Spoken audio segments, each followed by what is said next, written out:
Welcome to this PIERRE Academy tutorial. In this video, we will show you how to set up hybrid wiring when you already control a door lock from PIERRE, and you also want to open the same lock directly from an intercom. We start by looking at the back of the intercom. Here we can see two terminals labeled COM and NO. These are the points we will connect to the PIERRE. First, we connect the COM terminal to the PIERRE 12-volt output.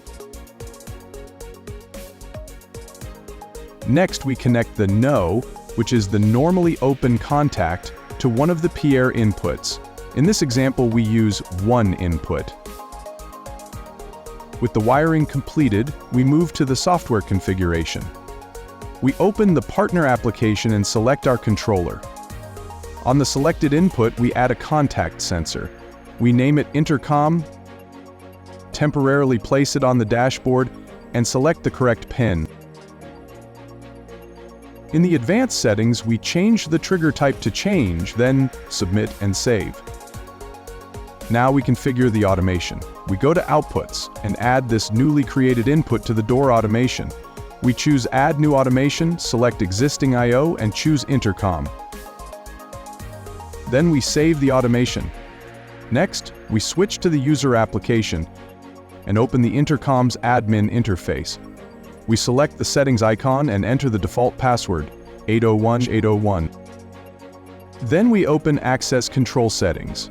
Here we can add access methods such as face recognition or access cards. In this example, we add an RFID card. We choose Register, present the card, and confirm that registration is successful. We also adjust the unlock timing. We open Unlock Settings and change the unlock time from 30 second to 5 second, or even 1 second depending on the requirement. After saving the settings, we test the system. As soon as we trigger the intercom, the door unlocks immediately. The same behavior applies when using face recognition.